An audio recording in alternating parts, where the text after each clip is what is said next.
Welcome to the deep dive. So, we live in this age now where, your office is basically your laptop. Absolutely. The whole working from anywhere idea has just, well, exploded. It really has. And today we're zooming in on one particular city that pops up a lot for remote workers, Hong Kong. Hong Kong. You see the pictures, the skyline, the energy. Yeah. But is it actually practical? Exactly. Beyond the amazing views and bustling streets, can you realistically set up shop there as a digital nomad? That's the question. It's the core question, isn't it? Yeah. The Instagram feed is one thing, but living and working day to day, Yeah. that's different. Right. So our mission here in this deep dive is to kind of peel back the layers. Forget the glossy travel pics for a second. Get into the nitty-gritty. Yeah, the real deal of nomad life in Hong Kong. And we're basing this on someone's actual experience. They spent a week there. A proper test run. Pretty much. Living it, working remotely, seeing how it actually functions as a base. Think of this as your insider perspective. To see if Hong Kong really lives up to the hype for remote work. Could it be your next spot? Let's find out. In a week, it's a good snapshot. Enough time to get past just being a tourist. Definitely. Okay, let's jump right in. The absolute make or break for any nomad internet connectivity. Oh, number one priority. Bad Wi-Fi can just ruin everything. Totally. So what did this week on the ground tell us about Hong Kong's internet situation? Well, the news is very good, actually. Hong Kong's average broadband speed, something like 254 megabits per second, which is fast. That sounds really fast. What does that mean in practice? It means you can easily handle, say, multiple HD video calls at once, upload massive files quickly. Oh, Basically, no frustrating lag. The source said it was remarkably smooth. nice. And that started right away at the airport? Yeah, apparently so. Hong Kong International Airport, free Wi-Fi, easy to connect, which is such a relief when you first land, right? Oh, absolutely. Need to message people, check maps, book a ride. Exactly. And getting mobile data was also pretty straightforward. Okay, how easy and Yeah. how much? You got a prepaid SIM card, 10 gigabytes of 5G data for around $13 US. Wow, 10 gigs of 5G for $13. It's actually really affordable. Yeah, it gives you a lot of freedom to work from cafes or, wherever without hunting for Wi-Fi constantly.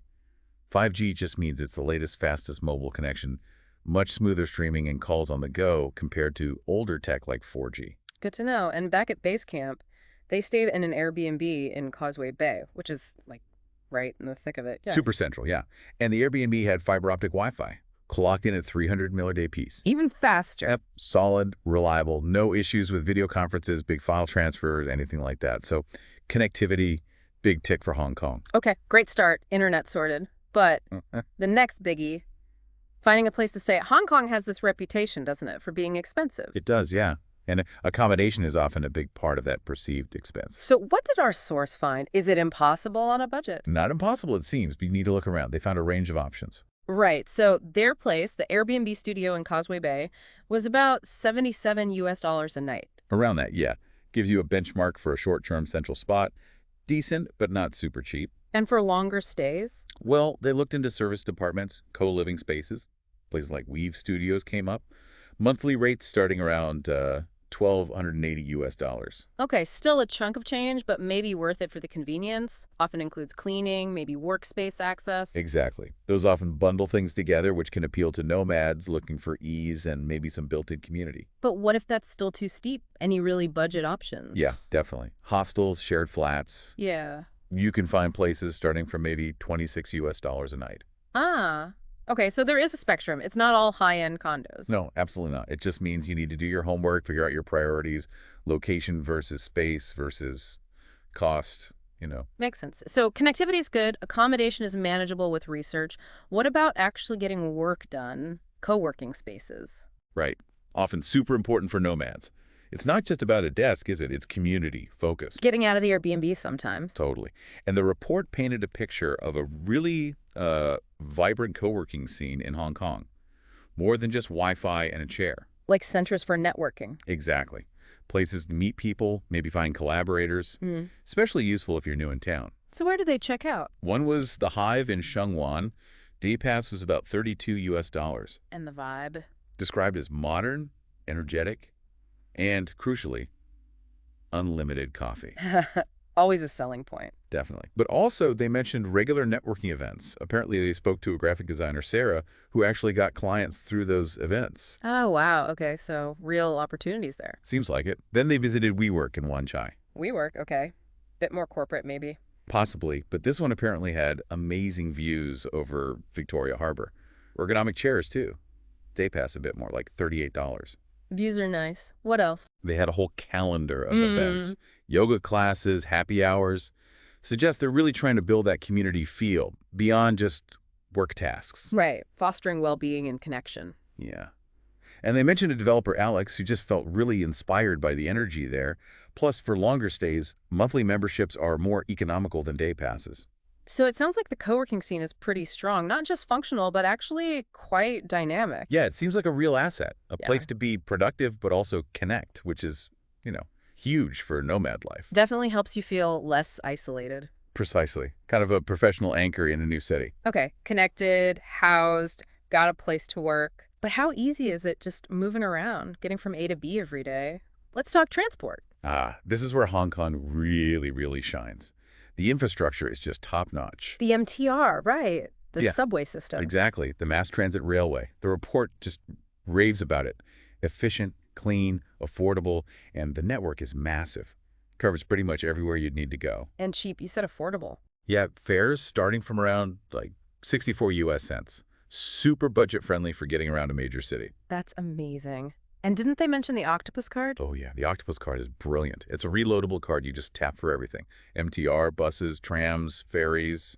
You Right. even use it in convenience stores and cafes. Like a universal payment card for the city. Pretty much. Makes everything seamless. You just tap and go. So much easier than fumbling for cash all the time. Totally. And while you can get taxis or use ride-hailing apps, the reports stress that during busy times, the MTR is often just faster and more reliable. Right. No traffic jams underground. Exactly. So this efficient transport just makes the whole logistics of being a nomad easier, getting to co-working spots, meetings, exploring after work. And they even have public Wi-Fi in the MTR stations. Yep, MTR stations, government buildings, lots of free public hotspots. Again, just reinforcing that connectivity point. Okay. Seems getting around is a definite plus. But Yeah. let's circle back to cost. We know accommodation can be high. What about just daily life? Food, coffee, that stuff. All right, the general cost of living. As we said, it's not the cheapest place on the nomad circuit. That $5 coffee you mentioned. Yeah, that gives you a benchmark for international chains. But the flip side is local food. You can grab something delicious at a street food stall or a local eatery for maybe 6 or 7 US dollars. Okay, so there's a contrast there. High-end options, but also affordable local stuff. Absolutely. The key seems to be mixing it up. Don't eat every meal in a Western-style cafe. Explore the local cha-chan tangs, those Hong Kong-style cafes or noodle shops. And cooking. Can you do groceries affordably? Yeah, the source mentioned shopping at local markets or supermarkets like Welcome. Buying groceries and cooking some meals at your Airbnb or shared flat is definitely a way to manage the budget. So it requires a bit of strategy maybe, but it's doable. Exactly. Be mindful, explore local options, and it doesn't have to break the bank. It's about smart choices. Okay, makes sense. Now, beyond work, transport, costs, what about actually experiencing Hong Kong? The culture, the work-life balance side of things. This is where Hong Kong gets really interesting, I think, because it's so famously fast-paced, right? Mm-hmm. But it also offers loads of ways to, step back and explore. Find some balance. Yeah.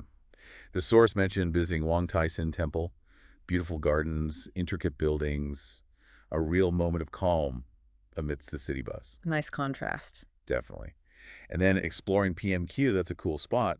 Old police quarters turned into design studios and art galleries. Oh, interesting. Yeah, and apparently wandering through there actually sparked an idea for a blog post for the person doing the trial, which is cool, right? The environment feeding creativity. That's a great example of how travel can influence work. Totally. And then, of course, the food scene again. You mentioned dim sum. Yeah, they went to a Michelin-recommended dim sum place in Sim Sha Tsui. Cost about 19 US dollars. A fantastic way to dive into authentic Cantonese flavors. Sounds delicious. It's these kinds of experiences that make being a nomad worthwhile, isn't it? Beyond just the work part. Absolutely.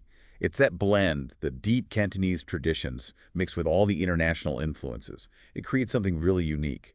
Someone else they met, Maria, talked about being there during the Mid-Autumn Festival, how much that added to her stay. So there's a rich cultural layer to tap into. It's not just work, work, work, Not at all. Plenty to see, do, taste. It provides that crucial balance. which is vital for avoiding burnout. For sure. Long-term sustainability as a nomad really depends on that. Now, something that might surprise people about Hong Kong, the nature. You don't always associate it with hiking trails. Right. But it's got this incredible green side. The Source did a hike on the Dragon's Back Trail. Dragon's Back. Okay, what was that like? Stunning, apparently. Panoramic views over the South China Sea, beaches. Really beautiful. And it's not some epic expedition. How long? Easy to get to. About a 3-hour hike, manageable for most fitness levels, and you can get there easily using public transport. That's fantastic. So you can genuinely escape the city buzz quite easily. Yeah, step away, get some fresh air, reconnect with nature. Huge for work-life balance. And even some workspaces embrace it. You mentioned the Desk Admiralty. Yeah, that co-working space had great views and even a rooftop terrace, blending work with a more inspiring open setting. Nice. It shows you don't have to be stuck inside all day. Not at all. And they also mentioned a food tour in Sham Shui Po, different district, more gritty, loads of street food, also a chance to walk around, explore, and meet other nomads. Around $38 for that. So plenty of ways to get outdoors, see different sides of the city. Definitely. It challenges that concrete jungle image a bit. There's a surprising amount of green space and coastline to explore. A definite plus point. Okay, final piece of the puzzle. Community. Being a nomad can be lonely sometimes. How easy is it to connect with people in Hong Kong? This seemed to be another real positive. The Source found it quite easy to tap into networks. How so? Well, they went to a networking event at Garage Society, focused on entrepreneurship, met local founders, made connections. Real useful connections. Seems so. They mentioned meeting Liam, a content creator who actually found collaborations through the international community there. That's brilliant. Shows it's not just social, but potentially professional and beneficial too. Exactly. And there were dedicated groups too, like the Hong Kong Digital Nomads group. They went to one of their meetups. What was that like? Very diverse crowd, people from all sorts of backgrounds, seemed very welcoming, easy to strike up conversations. So, because Hong Kong is such an international hub anyway? It makes it easier, yeah. Lots of expats, lots of people used to newcomers. Whether you're looking for professional contacts or just friends, it seems relatively easy to find your tribe. Which can make all the difference in feeling settled, even temporarily. Oh, absolutely. That sense of belonging is huge. Turns a place you're just working in into somewhere you feel, at home. Okay, so let's try and pull this all together. Based on this week-long immersion, what are the real standout advantages of Hong Kong for digital nomads? I'd say number one, connectivity. Super fast, reliable internet everywhere. 2, the co-working scene seems excellent, offering both great facilities and community. Right. 3, the transport system is incredible, efficient, cheap, easy. 4, the culture is vibrant, accessible, lots to explore. And 5, community seems strong and welcoming. That's a pretty compelling list. What about the downsides, the things people really need to weigh up? Cost of living is the big one, definitely higher than many other nomad hubs, especially for accommodation. Smaller living spaces too, maybe. Yeah, expect things to be a bit more compact, particularly centrally, can feel crowded sometimes. And visas, if you're planning a longer stay, you really need to look into the specific requirements. That wasn't covered in the week, but it's crucial for long term. Good point. So overall, who is Hong Kong best suited for? It sounds like it really clicks for nomads who thrive on energy, opportunity, that fast-paced urban buzz. People want to be right in the middle of things. Exactly. If you're looking for inspiration, easy connections, and a really dynamic blend of work and, well, adventure, Hong Kong seems to deliver. So back to that initial question. Digital nomad paradise. Paradise is a strong word, isn't it? Yeah. But based on this deep dive, for the right kind of nomad, it sounds like Hong Kong gets incredibly close. Yeah, it really seems to tick a lot of the crucial boxes. It does. That mix of top-tier infrastructure, community potential, and cultural depth is hard to beat. Which brings us to our final thought for you listening. Think about your own work style, what you absolutely need, what you'd like to have. What resonates from Hong Kong's scene? Is it the energy, the efficiency, the hiking? Or maybe there are other factors, things we haven't even touched on, that make a city perfect for you. What are your non-negotiables for a remote work base? Something to mull over.